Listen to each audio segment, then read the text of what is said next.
Television Network. Montana This Morning continues on Montana's News Leader. More fallout. So the Stormy Daniels 60 Minutes interview in which she says she was threatened to keep quiet over her alleged tryst with Donald Trump. I'm Adobo with more on the response from the White House. I'm AmeriCorps. Coming up, I'll take you to MSU where they're hosting a friendly commuter competition. Good morning, 6:30 on this Tuesday. We'll have those stories in a moment. Meantime, top story, White House pushing back against porn star Stormy Daniels' allegations of an affair with President Trump. Now, so far, Mr. Trump himself has remained uncharacteristically quiet on Twitter as questions arise about hush money paid to Daniels. CBS's news correspondent Hannah Doba has more from New York on the reaction.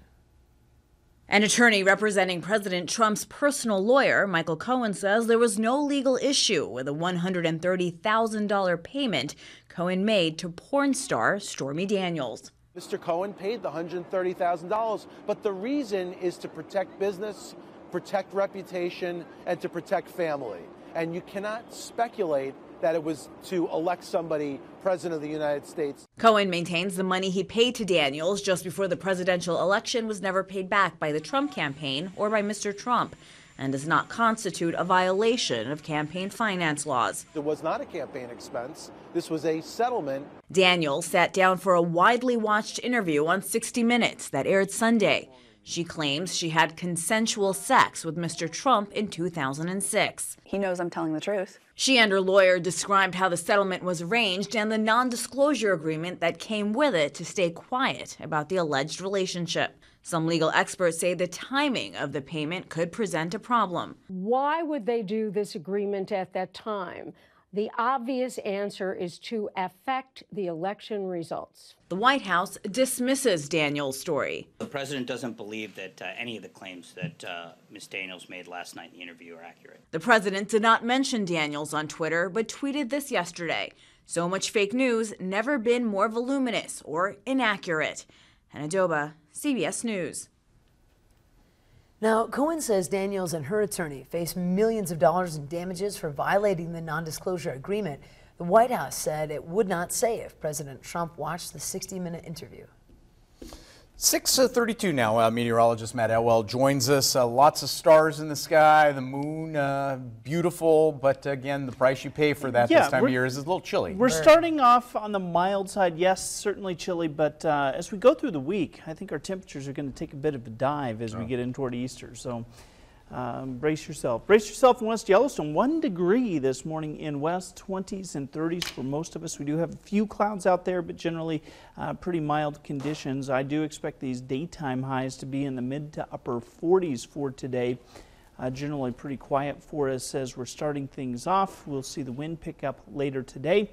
Talk about our rain and snow chances coming up on the Billion Auto Weather Patio in just a few minutes. Thanks, Matt. 6:33, time for some local headlines. Last night, Bozeman City Commission approved an emergency storm sewer ordinance. Public Works Director Craig Woolard said residents all over the city are complaining about mud on sidewalks and streets and clogged storm sewers. He says it's due to construction sites that allow dirt and other debris to wash into the sewers and into the streets. Woolard says that inspections of building sites in the city this month showed that 94% don't meet city requirements for mitigating runoff. He says that in spite of the fact that during the past 3 years, more than 500 contractors have received training on how to prevent the runoff. The emergency ordinance now allows the city inspectors to issue work stop orders and withhold certificates of occupancy if a property is in violation of stormwater standards. Woolard says failing to deal with construction runoff not only damages city infrastructure, but also threatens local waterways and wildlife.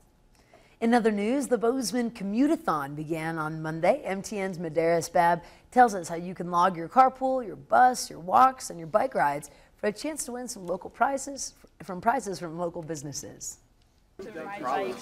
Danny Hess is giving free coffee to MSU students and telling them about the Commuter Thawne competition. The goal is to get Bozeman citizens to consider different modes of transportation. We're not asking you to ride your bike every day to work, or we're not asking you to leave your car at home and carpool every single day, but log maybe 5 trips or 3 trips in the next 2 weeks and be entered to win a reward. Anyone who wants to join in on the challenge can visit bozemancommute.org to sign up. The program's website shows you the current traffic conditions, carpools in the area, and how long each mode of transportation would take. You can then log each time you carpool, bike, walk, or ride the bus. Sophomore Courtney Stethheit walks to school each day not only to avoid looking for a parking spot, but to help the planet. Really, what I want to do is reduce the carbon footprint that I have on the earth. Like, if I don't need to make that carbon footprint, like, why would I do it? And I get an exercise benefit out of it as well. Bozeman Public Works and MSU joined together for this program.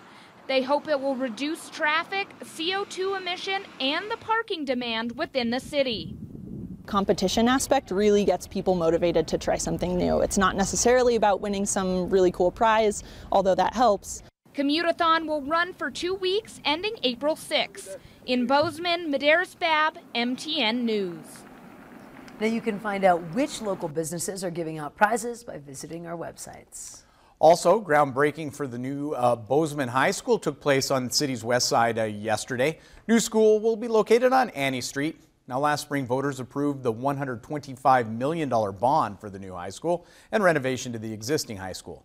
$93 million will go towards construction of the new building. Some of the construction for renovating the old building will take place this summer, but most of the renovation work will happen in 2020.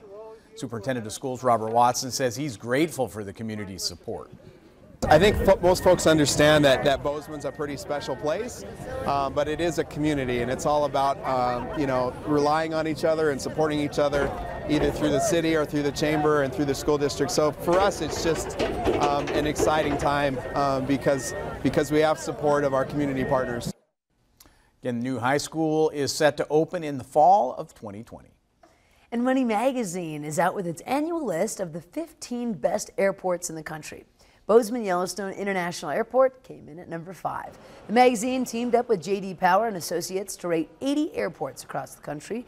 They were graded on access, security, restroom cleanliness, and food and beverage, as well as retail outlets. Airport Director Brian Springer says when it comes to the Bozeman Yellowstone International, it's the little details that make the big difference. Certainly the 7 fireplaces in the terminal is certainly a good thing for people flying in and out of our airport.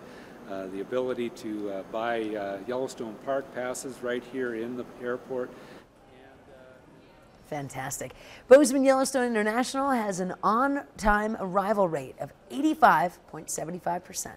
And it would be better if some of those other airports were actually sending them out on time. Yeah, there you go. That's the difference right there. Meantime, an effort underway to get Montana Green Party and its candidates thrown off the 2018 ballot. According to Montana Secretary of State Corey Stapleton, 2 men saw copies of voter signatures that qualified the Green Party for the ballot.